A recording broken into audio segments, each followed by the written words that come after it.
on my wrist. It's a beautiful watch.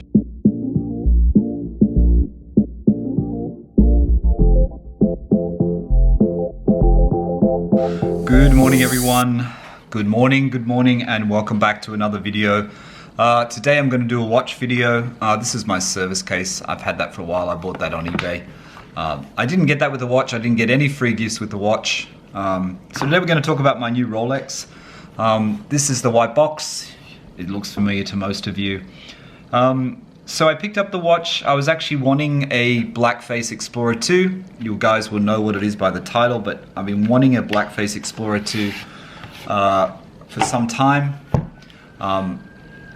This is the Rolex box, as you've seen before. Now, I've been wanting the Rolex Explorer II for some time. I specifically wanted a black face.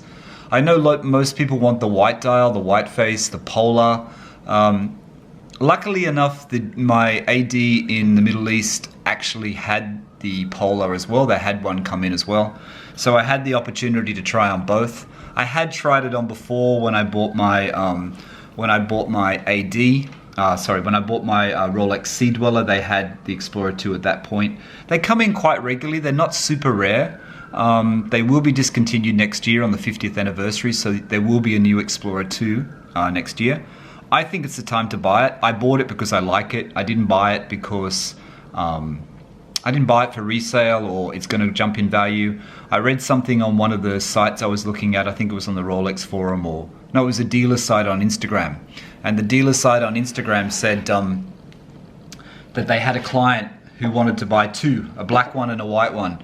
And they wanted it to be completely new, stickered, new warranty, etc. And they wanted to buy two because, as an investment, I guess, because they think the prices are going to jump. I think that dealer actually said on Instagram, and I can't remember the name of the Instagram site, Instagram page, and said that, you should buy this watch because it will jump in value. I don't buy watches because they jump in value. I buy watches because I like them and I'm going to wear them and I'm not going to resell them.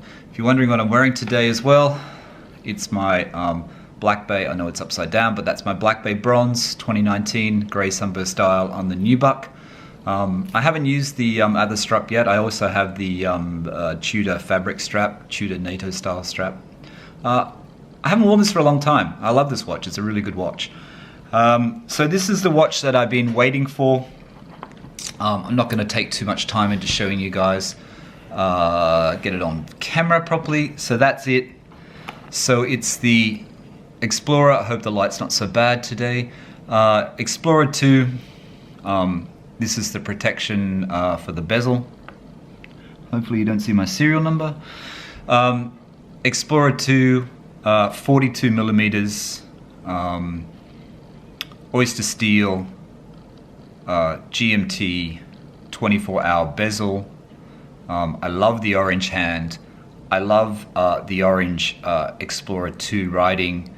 I love a lot of things about this watch, and if you can see the side profile of the watch, it's very thin. It sits very thin. I think the lugs here are quite small. I think they're 41. I'm not going to get too technical. I never get too technical, but I think they're 41. It's got a beautiful, beautiful look to it. The black dial is really, really dark. It's a really deep black. It's almost the same, I think, as my, you can see it's not set on the right time because I haven't been wearing it. The black dial is very similar. I think it's almost the same color as my BLNR, my GMT Master BLNR on the Jubilee. I think it's very similar, the dial. It's very that deep black.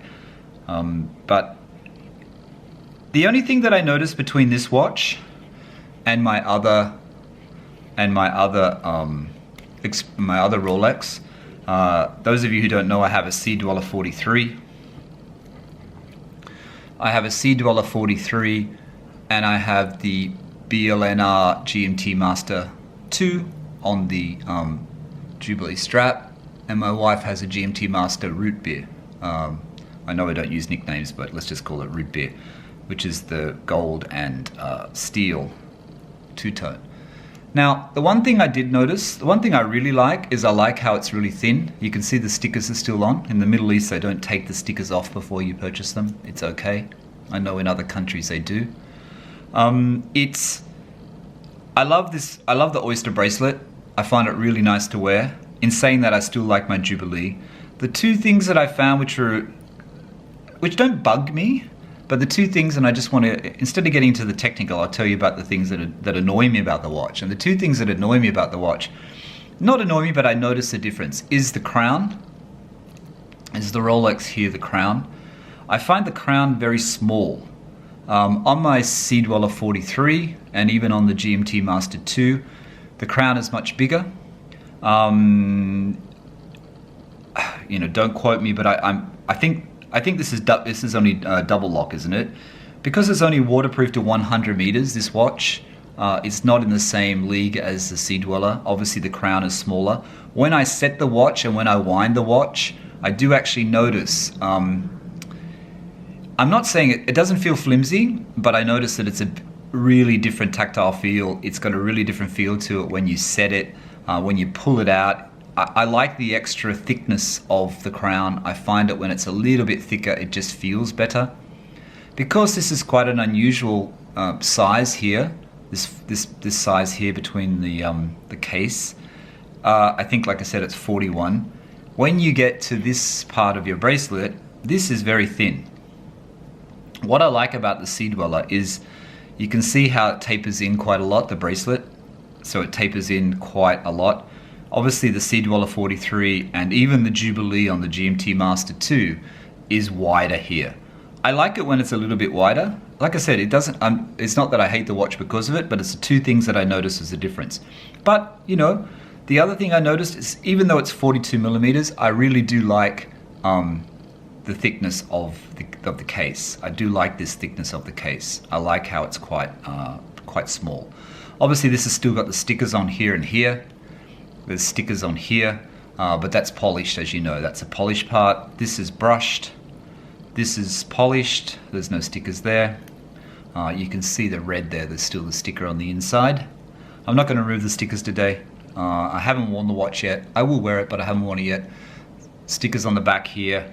There's stickers on here too. You can just feel them on the crown. But all in all, it's a really, really nice watch. I'll try it on for and I'll show you in a second. I'll use my phone to show you so I can get a better close-up.